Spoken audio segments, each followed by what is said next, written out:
দেখতে যেন 1 বছরের নিষ্পাপ শিশু, অথচ তার বয়স 19 বছর। সময়ের সঙ্গে বেড়েছে বয়স, কিন্তু থেমে গেছে শরীরের স্বাভাবিক বৃদ্ধি। জন্ম থেকেই বিরল শারীরিক দুর্বলতা নিয়ে বেড়ে ওঠা এই তরুণের জীবন কেটেছে সীমাহীন কষ্ট আর প্রতিকূলতার সঙ্গে লড়াই করে। ওর বয়স 18 বছর 2 মাসেই 19 বছরে পড়ছে। চাঁদপুরের মতলব উত্তর উপজেলার গাজীপুর দক্ষিণ গ্রামের বাসিন্দা নাসির উদ্দিন সরকারের সন্তান সোহান। দেখতে শিশুর মতো হলেও তার বয়স 19 বছর।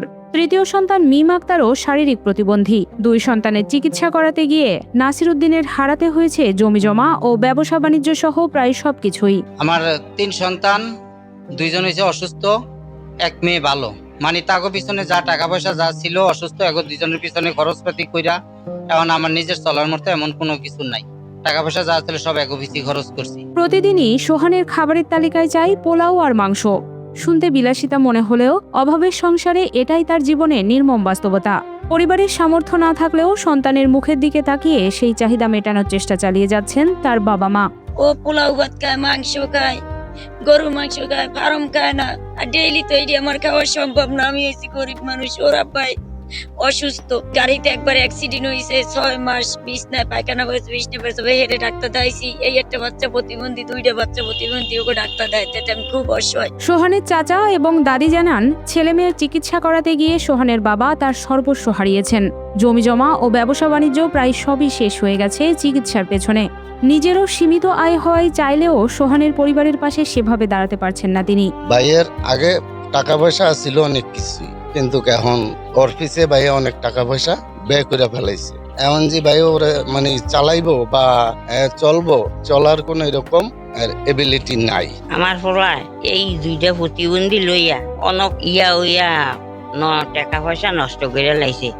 আমার পোলায় যে চলবো, ফিরবো, খাইবো, আমি যে একটা মা, আমারে যে দিব, ওইটা কোনো কোনো দেওয়ার কোনো শক্তি নেই। আমি তো হ্যার মা, আমারে দিব কইতে গা। আর এই 2 পোলায় লই হ্যাঁ অসহায় ভাই আছে। সোহানের মা আকুল আবেদন জানিয়ে বলেন, তাদের পরিবারের অসহায়ত্ব ও কষ্টের কথাগুলো যেন প্রধানমন্ত্রী তারেক রহমানকে জানানোর সুযোগ পান।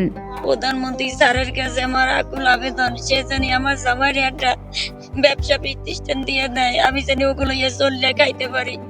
আমার মাননীয় প্রধান কাছে, মন্ত্রীর কাছে একটাই অনুরোধ, আমার আর কোনো কেউ কাছে, আল্লাহর কাছে চাই আর প্রধানমন্ত্রীর কাছে চাই। দীর্ঘদিন ধরে সন্তানের চিকিৎসার ব্যয় বহন করতে গিয়ে আজ চরম সংকটে পড়েছেন বলে জানান সোহানের বাবা। সমাজের বিত্তবান ব্যক্তি কিংবা সরকারি সহায়তার হাত বাড়িয়ে দিলে সোহানের পরিবারটির দুর্বিষহ জীবনযাত্রায় কিছুটা স্বস্তি ফিরিয়ে আনা সম্ভব হবে বলে আশা করছেন তার স্বজনরা। যে তারেক রহমান সাহেব বা কোন হৃদয়বান ব্যক্তি যদি আমার দিকে যদি করতো, তাহলে আল্লাহর রহমতে আমি সামনে ভবিষ্যতে ভালো চলতে পারতাম। আমি চাই আপনারা একটু আমারে নেগামান করতেন বলে আমার এই ফলার লেগিয়া আমার একটু সাহায্য করেন। সাহায্য না করলে আমার উপায় নাই। আমার এই ফলায় অনেক দিন ধরে এই কষ্ট করতে আছে, ফলাইন খাইয়া না খাইয়া তাই